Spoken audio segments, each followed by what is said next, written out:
Okay, mapagpalang araw po. Dito po tayo ngayon sa tahanan ni Sir Cheryl upang magdala ng magandang balita na mababasa po sa Biblia yan.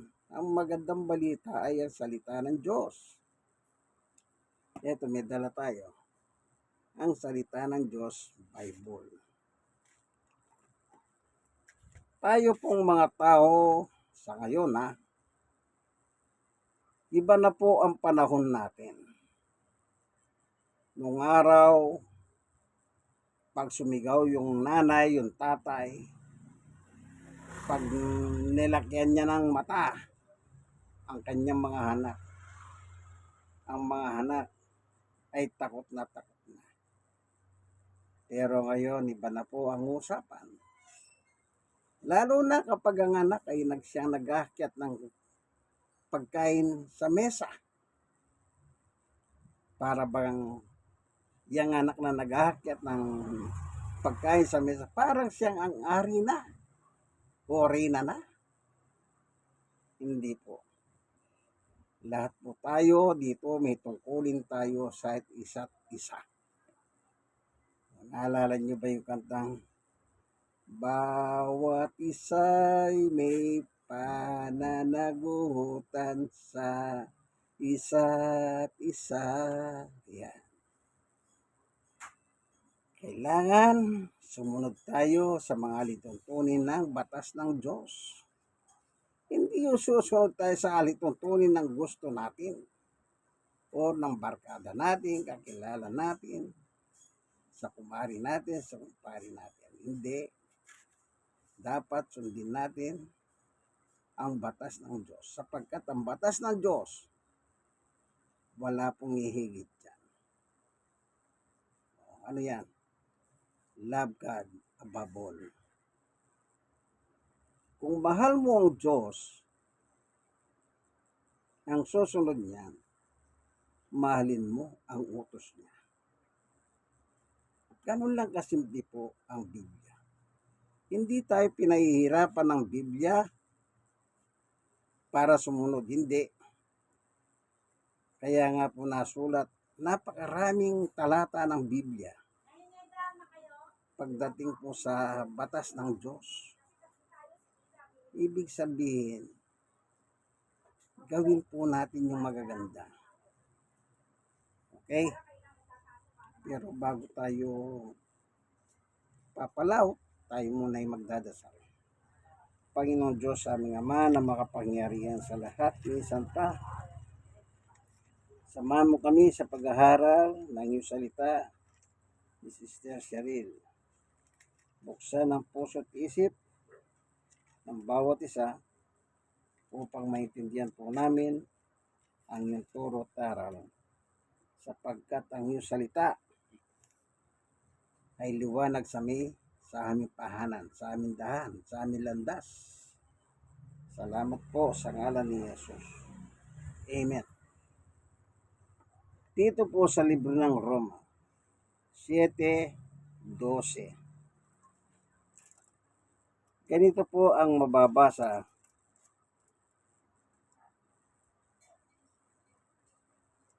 Sabi po ni Apostol Pablo, simulan natin sa 11. Sapagkat ginamit ng kasalanan ang kautusan para dayain ako. At dahil dito, nahatulan ako ng kamatayan dahil hindi ko masunod ang kautusan. 12. Pero sa kabila nito, banal pa rin ang kautusan. Ang bawat utos dito'y banal, matuwid at mabuti. Ang sabi ni Pablo, dahil dito, nahatulan ako ng anong ginamit na salita rito? Simulan nga si 11, sapagkat ginamit ng kasalanan ng kautusan para dayain ako. Yung kautusan, yun ang ginamit kay Pablo. Kaya nga ano sabi niya, dahil dito nahatulan ako ng kamatayan. Sa real life, malaya ang tao. Lahat gawin mo. Nasa iyo yan eh. Buhay mo yan eh. Pero iba ang salita ng Diyos. Yung sinasabi ni Pablo. Dito siya nadali. Saan? Sa kautusan. Sa kautusan. Ano yung kautusan? Salita ng Diyos. Ano yun? Paano yun? Pag ang kautusan ang salita ng Diyos, alam mo, parang ganito. Kapag may isang nanay, sinishare mo na ng kanyang anak. Alam mo naman ang masama't mabuti. Kaya nga pinag-aral kita. Alam mo naman, kapag wala ka pa sa tahanan, nagagalit ako kasi nag-aalala ako kasi mahal kita, anak. Pagkatapos darating ka ng ganitong oras, umaga na.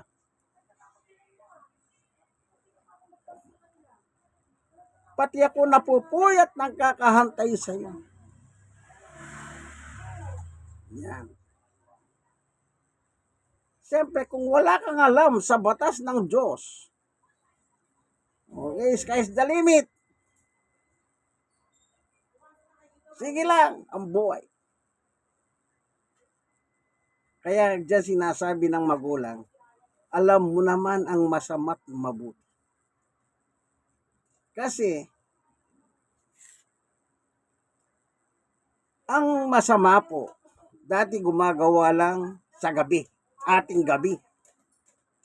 Kaya yung mga pangating gabi na palarga-larga lang dyan, sometimes sila po yung nabibiktima ng mga manluloko. Tapos nagre-reklamo sila sa pulis. Isipin mo, sa ganung oras ng ating gabi, nasa kalsada ka pa. Samantalang may curfew hour. Oh. Unless kung call center ka, talagang panggabi, kung minsan, paano kung ang ginagawa mo lang ng pampalipas ng oras, yung kung kailang gabi, tsaka mulat ang mata mo. Kaya nung nakuha yung cellphone mo, nagre-report ka sa pulis. Kung ako lang ang pulis ha, hindi na kita papasinin eh. Kanya lang, siyempre, pag may nagreklamo sa pulis, kaya kasalanan mo pa, i-entertain ka ng pulis. Kasi ganun ang trabaho ng pulis eh. Yung bawa sabi, ay, dinukutan po ako ng cellphone. Madaling araw, ating gabi. Hindi ka nag-iingat eh. Ikaw tuloy ang nadali. Para bang lumalabas, may kasalanan yung nag-upload na cellphone mo. Pero sa totoo lang, kung nanahimik ka sa bahay mo, kung sinusunod mo ang magulang mo, meron pa ako narinig ng magulang eh. Pagdating ng 10 o'clock, isasarap pinto. Bahala ka kasi ka matulog.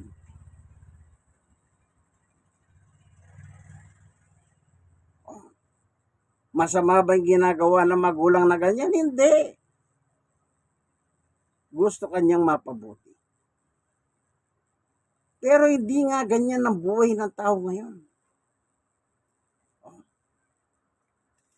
Tignan nga natin ang sinabi ng Panginoong Yesus tungkol kay Satanas. Dito po sa 1 chapter 10, verse 10. Ganito po ang mababasa. Dumarating si Satanas para lang magnakaw, pumatay, mangwasak. Anong trabaho ni Satanas? Magnakaw. Yan na nakawak ka na cellphone sa ating gabi. Meron pa kasing estilo na nakikita ko po. Kahit naglalakad sa kalsada, tik tik tik tik tik tik, akala mo. Napakadaling isang ganun mo lang eh.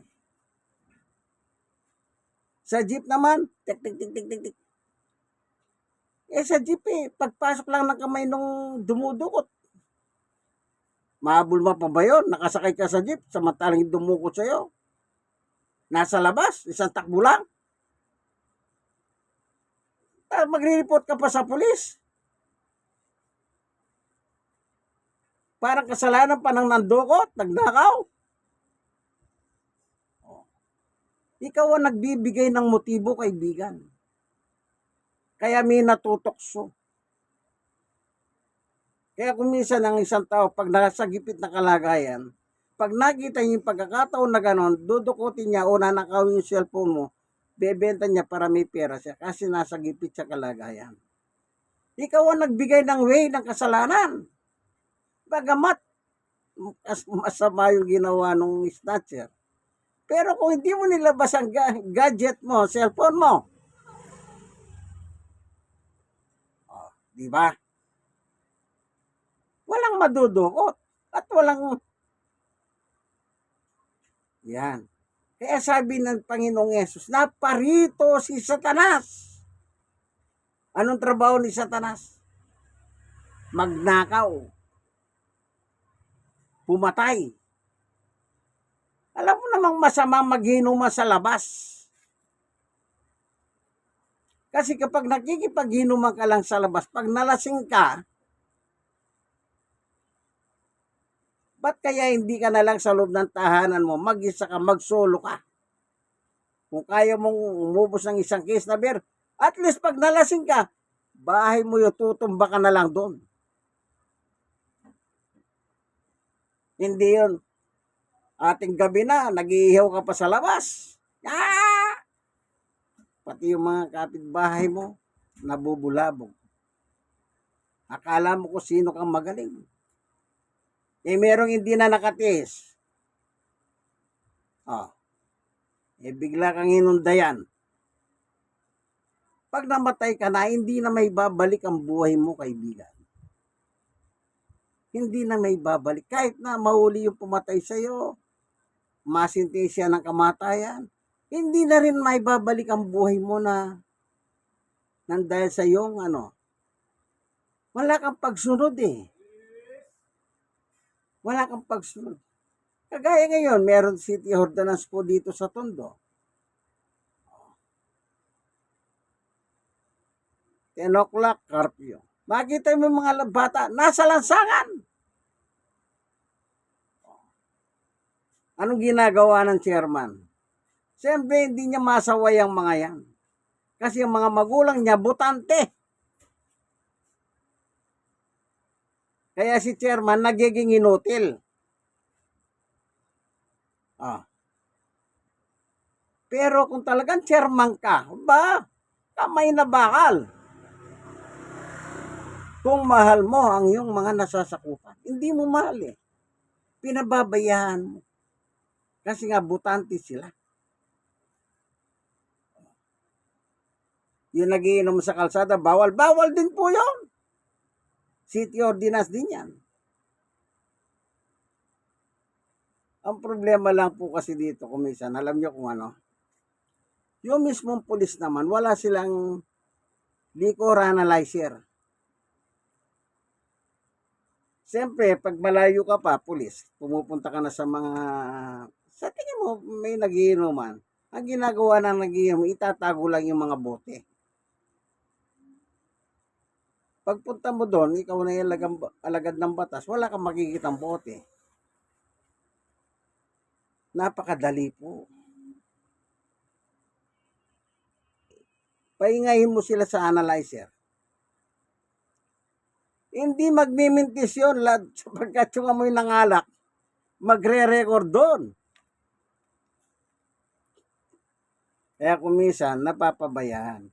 Kasalanan ng chairman yan City Ordinance. Ipinasa at ibinababa sa mga barangay. Tapos pagkatapos ng inuman, saksakan dito. Saksakan doon. May sama ng loob pala yan.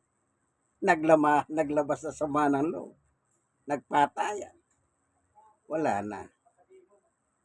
Dahil sa paglabag sa batas na city ordinance. Kaya sabi ng Panginoong Yesus, naparito si Satanas. Pumatay at mangwasak. Kaya may pamilyang nawawasak po. Kaya may pamilyang nawawasak.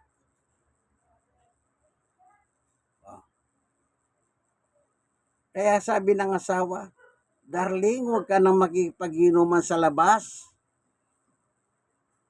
Siyempre bilang lalaki yata ako. Kaya kumisan, nagkakaroon din ng biruan ng away. Akala ko ikaw ang lalaki. Ayan ang asawa mo, paparating na. Hindi pa ganyan. Ako naranasan ko nung araw yan. Kinakatsawan ako.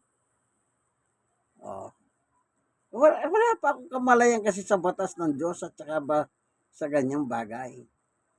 Siyempre bilang lalaki, nature ng lalaki ang ganyan eh. Saka ko lang na-realize, hindi maganda ang sumuway. Kaya mawawasak ka. Kaya may mga asawa, total ayaw mo tumigil, naghiwalay na tayo. Magkanya-kanya na tayo ng buhay. Naghiwalay. Bakit? Yan nga. Trabaho ni Satanas yan, wawasakin. Akala ng tao, lahat ng tao po biktima lamang ng isa. Sino nang bibiktima? Si Satanas. Kaya po, itong mundong ito na kinalalagyan natin, ang sabi ni Juan, sa hunang 1:5, tingnan natin kung ano yung nakasulat. Sa 19, ang buong mundo ay nasa ilalim ng kapangyarihan ng Diablo. The entire universe nasa ilalim ng Diablo. Kaya pag dinribol ng Diablo yan, mahalog ang tao. Yan. Kung saan ka mahina, doon mahalog ka ron. Di po ba? Meron pong isang nakakulong.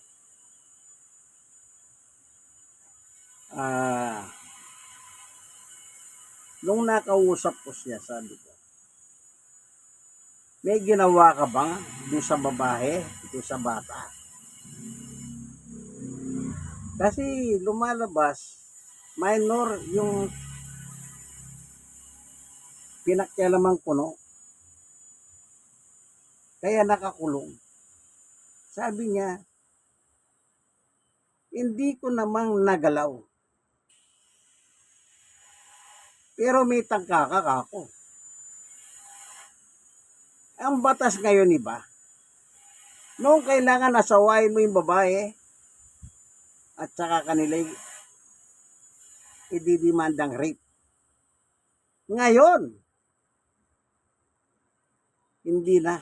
Hindi po ba na-rape ang babae? Pwede ka nang kasuhan ng rape. Ganyan po, kalupit ang batas.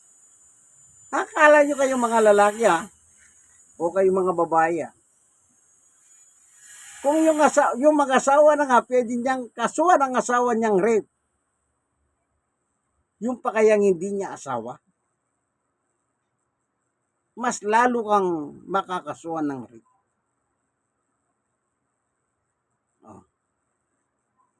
Ano yan? Biktima. Biktima ni Satanas.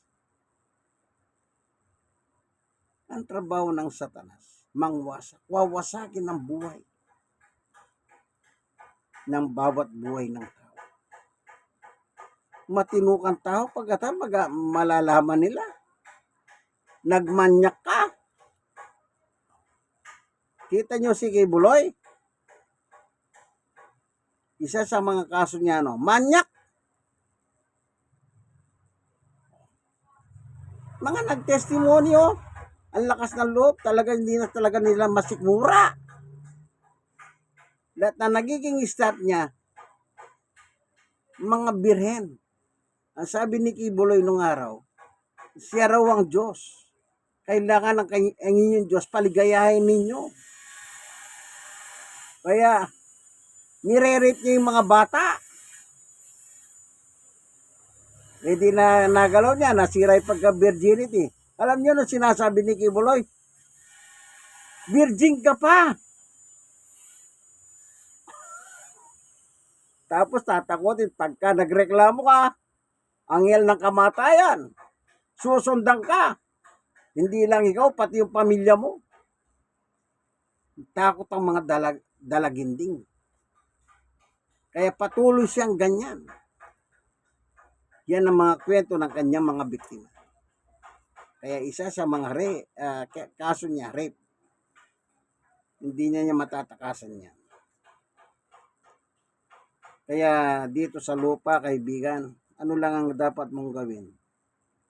Ang buhay mo, isurrender mo kay Jesus. Kung hindi nyo pa po sinusuko ang buhay ninyo kay Jesus, isuko nyo na. Sapagkat wala tayong kalaban-laban sa dyablo. Sapagkat ang dyablo ay makapangyarihan na nilalang yan. Hindi natin nakikita pero nakikita tayo. Pero pag ipagkakatiwala mo ang buhay mo kay Jesus, kaya si Lord Jesus, nakikita niya si Satanas. Bakit? Isa lang si Satanas sa nilikha ni Jesus. Amen? Lang po.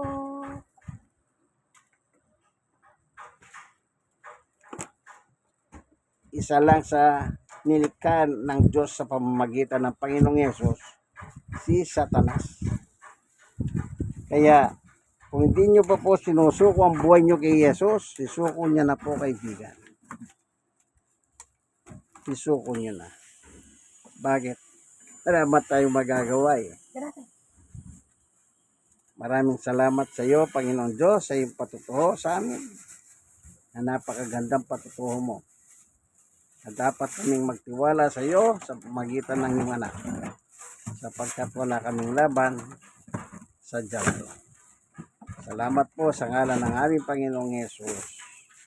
Amen. Ito po ang inyong kaibigan kay Jesus, Brother Manny Bautista. Siya naman po si Sir Cyril Pastrana. Dito tayo sa Barangay 96, Zone 8, District 1, Tondo, Manila. Lagi po kayong manalangin, lalo na sa panahon natin, kaibigan. God bless us all. Bye!